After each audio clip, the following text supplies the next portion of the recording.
Hello അസ്സാമു അലൈക്കും welcome back. ഇന്ന് ഞാൻ വന്നിട്ടുള്ളത് ചപ്പാത്തിയുടെ റെസിപ്പി ആയിട്ടാണ്. അപ്പം നമ്മുടെ ചപ്പാത്തി നല്ല സോഫ്റ്റ് ആയിട്ട് കിട്ടാനും അതുപോലെ തന്നെ ഇതുപോലെ നല്ല രീതിയിൽ പൊന്തി വരാനുള്ള ടിപ്സും കൂടി ഞാൻ ഇതിൽ പറയുന്നുണ്ട്. അപ്പോൾ ആദ്യമായിട്ടാണ് നിങ്ങൾ എൻ്റെ ചാനൽ കാണുന്നതെങ്കിൽ ഒന്ന് സബ്സ്ക്രൈബ് ചെയ്യുക, തൊട്ടടുത്തുള്ള കുഞ്ഞു ബെല്ലൈക്കൺ ഒന്ന് എനാബിൾ ചെയ്യുക. അപ്പോൾ നമുക്ക് നേരെ വീഡിയോയിലേക്ക് പോകാം.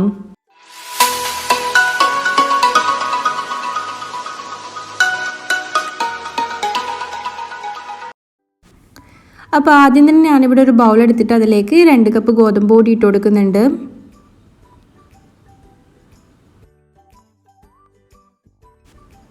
പിന്നെ ഇതിലേക്ക് ഞാൻ ചേർത്ത് കൊടുക്കുന്നത് ഉപ്പാണ്. അപ്പോൾ ഉപ്പ് ഇട്ടിട്ട് ആവശ്യത്തിന് ഉപ്പിട്ട് കൊടുക്കുക കേട്ടോ. എന്നിട്ട് ഇതുപോലെ എല്ലാ ഭാഗത്തും എത്തുന്നത് വരെ ഇതുപോലെ ഒന്ന് സ്പൂൺ ഉപയോഗിച്ച് ജസ്റ്റ് ഒന്ന് മിക്സ് ചെയ്ത് കൊടുക്കാം.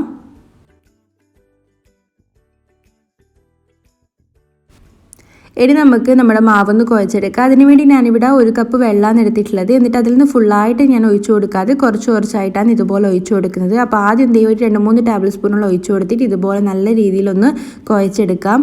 നമ്മൾ ഈ ഒരു ചപ്പാത്തി കുഴക്കുന്ന സമയത്ത് നല്ല രീതിയിൽ ശ്രദ്ധിക്കണം, അല്ലെങ്കിൽ നമ്മുടെ ആ ഒരു സോഫ്റ്റ്നെസ് കിട്ടത്തില്ല. അപ്പം നമ്മൾ ചെയ്തത് വെച്ചാൽ ഇതുപോലെ കുറച്ചായിട്ട് വെള്ളം ചേർത്തിട്ട് വേണം കുഴച്ചെടുക്കാൻ വേണ്ടിയിട്ട്.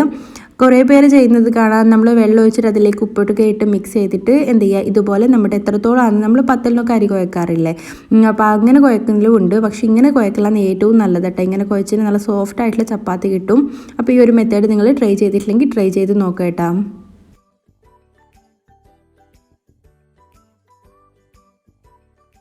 അങ്ങനെ ഞാനിവിടെ ആ ഒരു കുറച്ച് ഭാഗം കുഴച്ചെടുത്തിട്ടുണ്ട്. ഇനി എന്ത് ചെയ്യുക, ഇതുപോലെ കുറച്ചായിട്ട് വെള്ളം ചേർത്തിട്ട് വേണം കുഴച്ചെടുക്കുക കേട്ടോ. അത് മെയിനായിട്ട് ശ്രദ്ധിക്കണേ.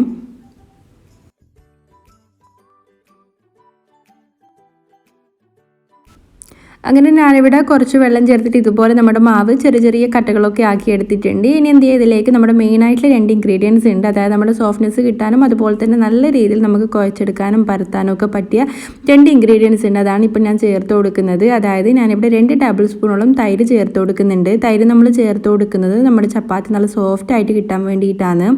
ഇത് നമുക്ക് എത്ര ദിവസം കഴിഞ്ഞാലും നല്ല ആ ഒരു സോഫ്റ്റ്നെസ് എപ്പോഴും നല്ല രീതിയിൽ ഉണ്ടാവും കേട്ടോ നമ്മൾ ആ ഒരു ചപ്പാത്തിക്ക്. പിന്നെ ഞാൻ ഇതിലേക്ക് ചേർത്ത് കൊടുക്കുന്നത് ഓയിലാണ്. ഓയിൽ ഞാനിവിടെ 1 ടേബിൾ സ്പൂണോളം ചേർത്ത് കൊടുത്തിട്ടുണ്ട്. എന്നിട്ട് നമുക്ക് എത്രത്തോളം വെള്ളമാണോ ആവശ്യം അത്രത്തോളം വെള്ളം ചേർത്തിട്ട് നമ്മുടെ മാവ് പരുവത്തിലൊന്ന് കുഴച്ചെടുക്കാം.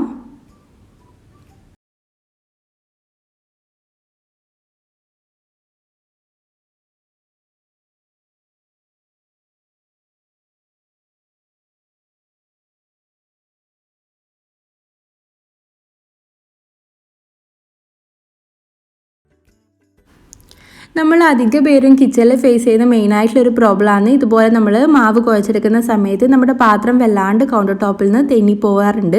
ഇങ്ങനെയുള്ള സാഹചര്യത്തിൽ എന്ത് ചെയ്യേണ്ടത് വെച്ചാൽ ഇതുപോലൊരു തുണി എന്ത് ചെയ്യുക, നമ്മുടെ പാത്രത്തിന് താഴെയായിട്ട് വിരിച്ചു കൊടുക്കുക, എന്നിട്ട് കുഴച്ചെടുക്കുക. ഇങ്ങനെ ചെയ്യുന്ന സമയത്ത് നമ്മുടെ പാത്രം തെന്നിപ്പോത്തുമില്ല. അതുമാത്രമല്ല, നമ്മൾ ആ ഒരു തുണി വിരിക്കാണ്ട് നമ്മൾ ഇതുപോലെ കൗണ്ടർ ടോപ്പിൽ വെച്ചിട്ട് കുഴക്കുന്നുണ്ടെങ്കിൽ നമ്മൾ ബലം ഉപയോഗിച്ചിട്ടാണ് ഇതുപോലെ മാവ് കുഴക്കാറ്. ആ ഒരു സമയത്ത് നമ്മുടെ പാത്രം തെന്നിപ്പോകുന്ന സമയത്ത് നമ്മുടെ കൗണ്ടർ ടോപ്പിലെ ടൈലിൽ നല്ല രീതിയിൽ എന്ത് ചെയ്യും, സ്ക്രാച്ചസ് വീഴും. ഇങ്ങനെ തുണിയൊക്കെ വിരിച്ചിട്ട് ചെയ്യുന്ന സമയത്ത് പാത്രം തെന്നിപ്പോത്തുമില്ല. ആ ഒരു സ്ക്രാച്ചസ് വീഴുന്നത് നമുക്ക് ഒഴിവാക്കാനും പറ്റും. അപ്പോൾ ഈ ഒരു മെത്തേഡ് ട്രൈ ചെയ്യാത്തവരുണ്ടെങ്കിൽ ട്രൈ ചെയ്ത് നോക്കേട്ടാ. അങ്ങനെ നമ്മുടെ മാവ് ഇവിടെ നല്ല രീതിയിൽ കുഴച്ചെടുത്തിട്ടുണ്ട്. ഇനി അതിൻ്റെ മുകളിലായിട്ട് കുറച്ച് ഓയിലൊന്ന് തടവിയിട്ട് 20 മിനിറ്റ് ഒന്ന് റെസ്റ്റ് ചെയ്യാൻ വെക്കാം. ഇങ്ങനെ റെസ്റ്റ് ചെയ്യുന്നതും നല്ല സോഫ്റ്റ് ആയിട്ടുള്ള ചപ്പാത്തി കിട്ടാൻ വേണ്ടിയിട്ടാണ്. അപ്പോൾ ഞാനിവിടെ നമ്മുടെ മാവ് കുഴക്കുന്ന സമയത്ത് 1 കപ്പ് വെള്ളം എടുത്തിട്ട് അതിലൊരു 1/4 കപ്പോളം ബാക്കിയുണ്ട് കേട്ടോ വെള്ളം. അപ്പോൾ നിങ്ങൾ കുറച്ചായിട്ട് ചേർത്തിട്ട് വേണം കുഴച്ചെടുക്കാൻ വേണ്ടിയിട്ട്. ഇനി നമുക്ക് നമ്മുടെ ചപ്പാത്തിയുടെ മാവ് ഇതുപോലെ ബോൾസാക്കി എടുക്കാം.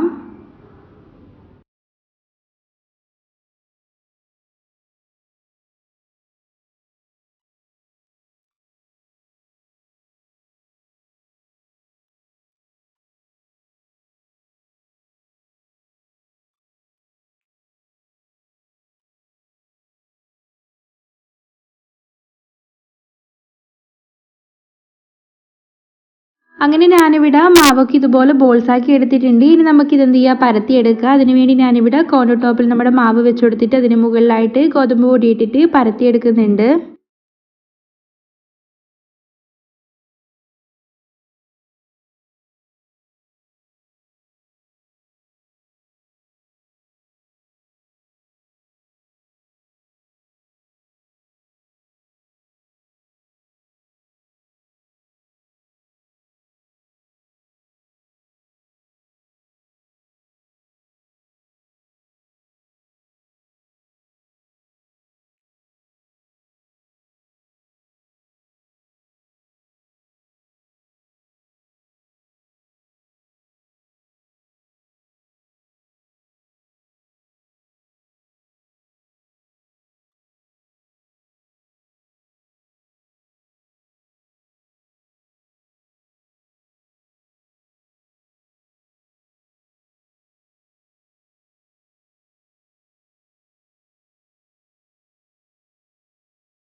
അങ്ങനെ നമ്മുടെ മാവൊക്കെ ഇവിടെ നല്ല രീതിയിൽ ഇതുപോലെ പരത്തിയെടുത്തിട്ടുണ്ട്. ഇനി നമുക്ക് നമ്മുടെ ചപ്പാത്തി ചുട്ടെടുക്കുക. അതിനുവേണ്ടി ഞാനിവിടെ ഫ്രൈ പാൻ വെച്ച് കൊടുത്തിട്ടുണ്ട്. നമ്മുടെ ഫ്രൈ പാൻ ഇവിടെ നല്ല രീതിയിൽ ചൂടായിട്ട് വന്നിട്ടുണ്ട്. ആ ഒരു സമയത്ത് നമുക്കിതിലേക്ക് നമ്മുടെ മാവ് പരത്തിയത് ഇതുപോലെ വെച്ച് കൊടുക്കാം. അതുപോലെ തന്നെ നമ്മുടെ ആ ഒരു ചപ്പാത്തി നല്ല രീതിയിൽ പൊന്തി വരണമെങ്കിൽ ഈ ഒരു സമയത്ത് ചെറിയൊരു കാര്യം മാത്രം ശ്രദ്ധിച്ചാൽ മതി. നമ്മൾ എന്ത് ചെയ്യുക, നമ്മുടെ ആ ഒരു ഫ്രൈ പാനിലേക്ക് നമ്മുടെ ആ ഒരു ചപ്പാത്തിയുടെ മാവ് പരത്തി ഇതുപോലെ വെച്ച് കൊടുത്തിട്ട് നമ്മുടെ ചപ്പാത്തിയുടെ മാവിൻ്റെ അടിഭാഗം ചെറുതായിട്ടൊന്ന് ചൂടായി വരുന്ന സമയത്ത് എന്ത് ചെയ്യുക, ഇതുപോലെ മറിച്ചിട്ട് കൊടുക്കുക. ഇങ്ങനെ ചെയ്യുന്നത് എന്താണെന്ന് വെച്ചാൽ നമ്മുടെ ആ ഒരു ചപ്പാത്തി നല്ല രീതിയിൽ പൊന്തി വരാൻ വേണ്ടിയിട്ടാണ്. അതുപോലെ തന്നെ മീഡിയം ഫ്ലെയിമിലാക്കിയിട്ട് വേണം നമ്മുടെ ചപ്പാത്തി ചുട്ടെടുക്കാൻ വേണ്ടിയിട്ട്. നന്നായി ഹൈ ഫ്ലെയിമിലാക്കി കഴിഞ്ഞാൽ പെട്ടെന്ന് തന്നെ നമ്മുടെ ചപ്പാത്തി കരിഞ്ഞു പോകും. അതൊന്ന് ശ്രദ്ധിക്കട്ടോ.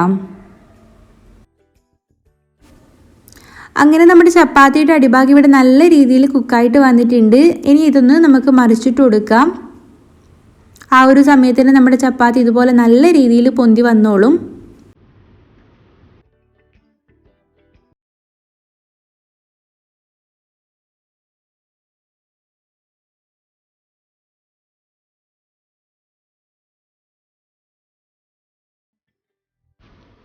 അപ്പോൾ ഇതുപോലെ ബാക്കിയുള്ള ചപ്പാത്തിയും കൂടി നമുക്കൊന്ന് ചുട്ടെടുക്കാം.